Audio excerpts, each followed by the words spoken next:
Hello, internets. Sir Mutton here, and we're back this time in Highpass Keep. And well, I've had too much to drink apparently, or I don't know, maybe not enough. My character seems depressed. He's crestfallen. So it's time to drink some more. That's the only solution.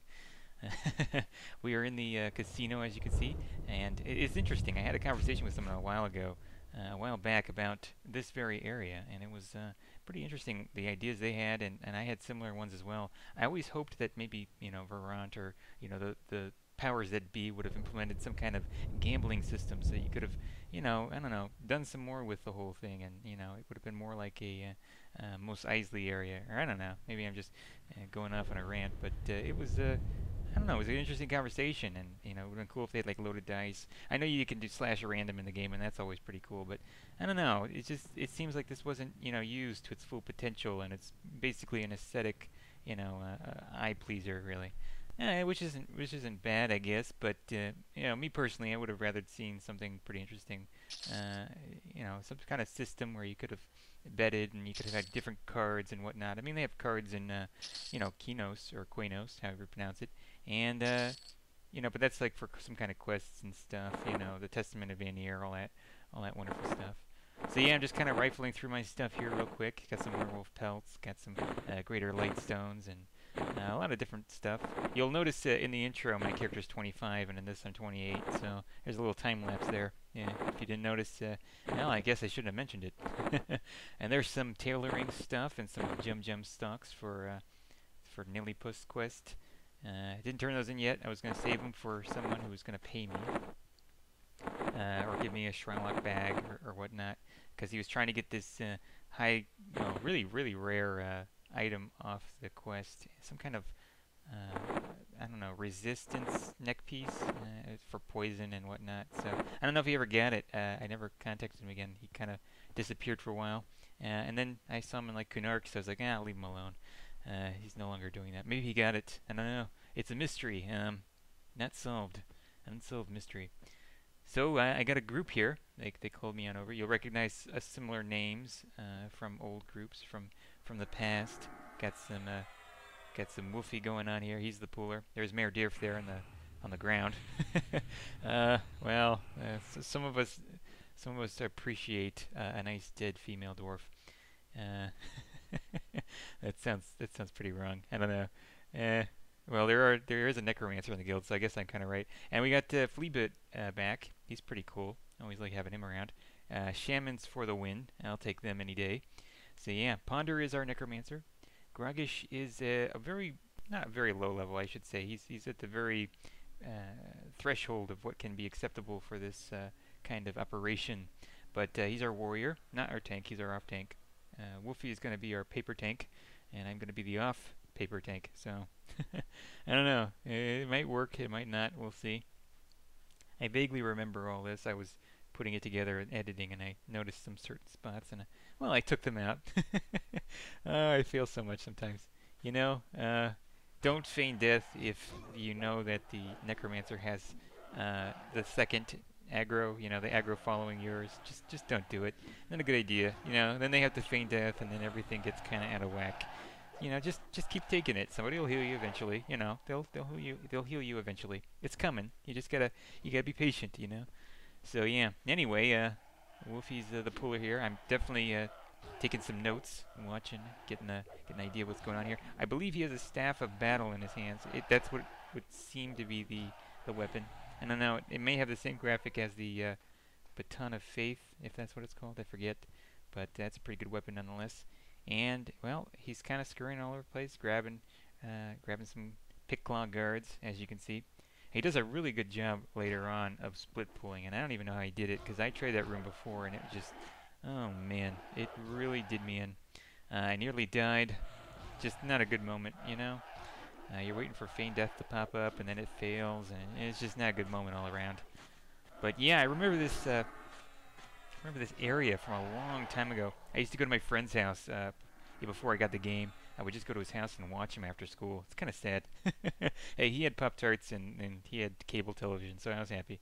But I'd go to his house, and he'd be playing, or sometimes his dad would play. They had a computer in the living room, so they could get information from like Everlore and whatnot.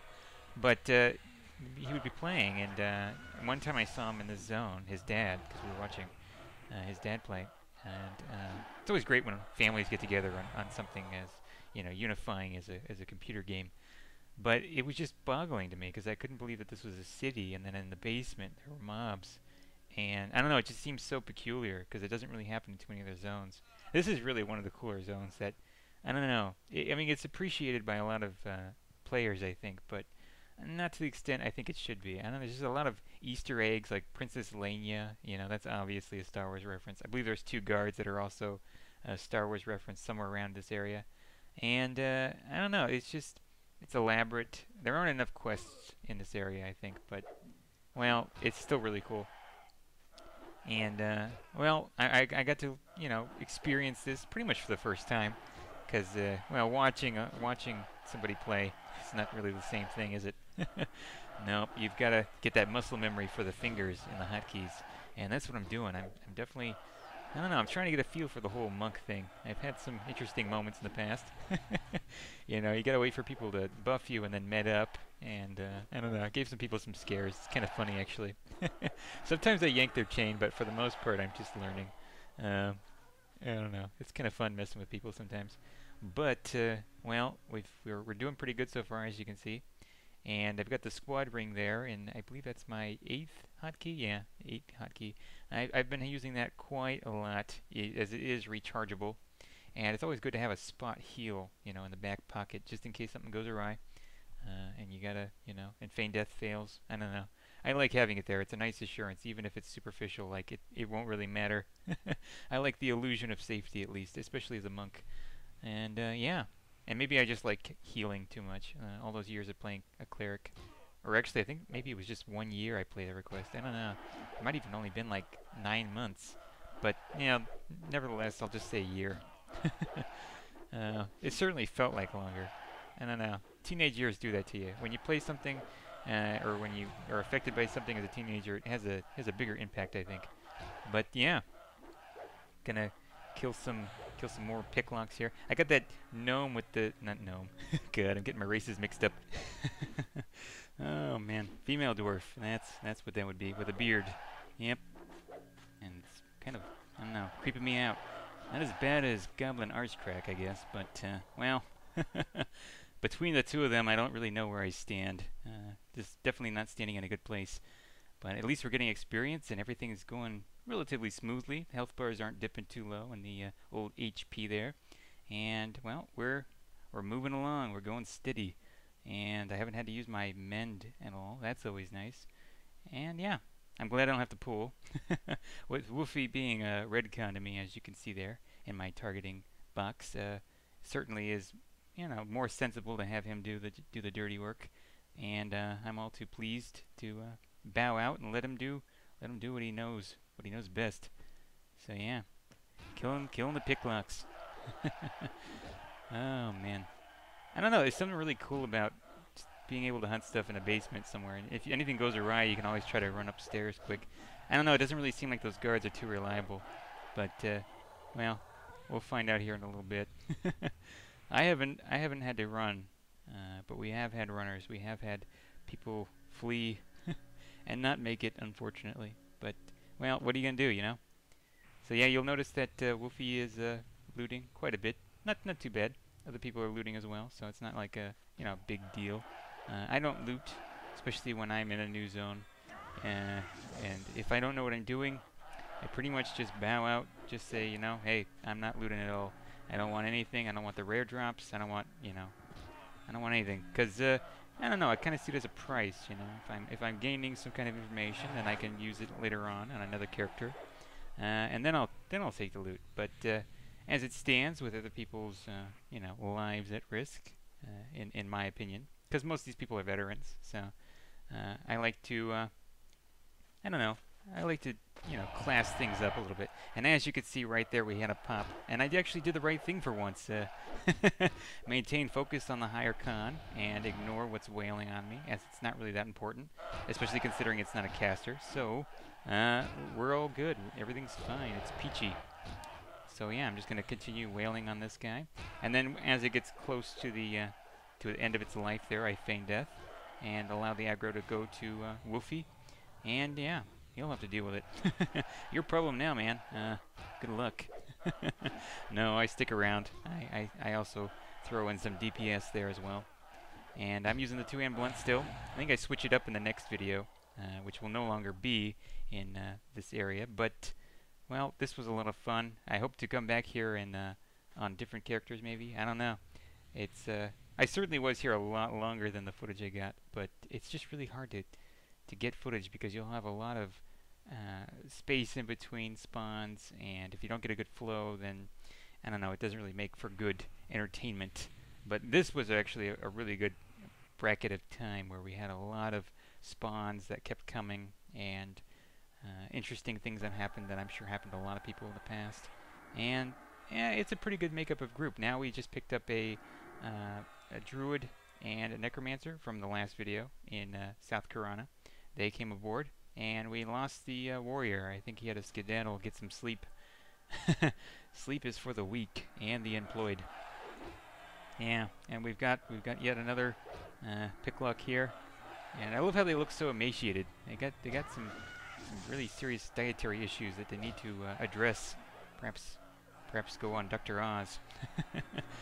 What you need to do is you need to have a nice healthy diet of vegetables and well, soy. I don't know, soy protein. I'm just rambling, but yeah, the faction is pretty weird. I don't know what the deal is there. Guardians of Vale. I think that's Rivervale, obviously. It'd have to be Rivervale. And then, of course, you have a faction hit with these guys, which no one really cares about. I think you can actually learn a language with goblins. I don't know if you could use it for anything. I imagine not. That was possibly, something implemented for later expansions. But here he is again, splitting these two spawns in the other room. And it's interesting because I was reading on the forums, people arguing about whether or not you could camp this entire basement if somebody came along, because there were like 3 or 4 spots that some people used to call out. They used to be camps. You couldn't just have the whole basement. And other servers and other places where people were populating, which would be a server, people they took the whole basement. So I don't know. It's just pretty. I don't know. It's one of those vague things, I guess. To me, I kind of view this whole thing as one group could take it. I mean, if the group can take it, then I think it's pretty much one camp. If they can't, however, if they have a hard time, then I think you should split it. That's just, the gentlemanly thing to do. And if you're going to be an arse about it, well, then the person can just go ahead and take it. That's my view. But, if you can hold your own, go for it. That's what I say.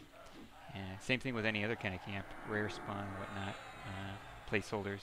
I've certainly not been able to hold my own on certain camps, with their placeholders being rather pernicious. So yeah. And then I've had egg on my face and walked off and tried to pretend like that didn't happen. But I gave it up. If I couldn't do it, let someone else give it a go. That's where I stand. But we certainly are able to hold our own here, as it has not gotten hairy at any moment so far. Had a few little clutch moments, but nothing to be worried about. Still got our chamois aboard. Always nice to have him along. And we still have the weird, creepy, bearded dwarf. She's looking at me, and I'm not comfortable. But what are you gonna do? Sometimes people are attracted to you, and you can't help it. It's you just have that. You radiate some kind of charisma, and some people just, well, they can't say no. They can't be mature about it. They can't be adults and say, okay, I understand. If you can't be with the one you love the one you're with, that kind of thing. I don't know. And I'm getting drunk here. It's always good to get drunk in mid-fights. And I think my alcohol tolerance now in the game is over 200, so or near 200, somewhere around there. So that's pretty cool. So this about wraps everything up. Thank you all for watching. It's certainly been interesting. This zone was pretty decent to me. I didn't die too much. I think I only died once, to be fair, if I remember right. I think I died once. I don't know. Kind of vague, kind of foggy. Maybe I have selective memory. I don't know. But yeah, I look forward to some more footage in the future. And thank you all for watching again. We're going to get to Warslick Woods next, so stay tuned.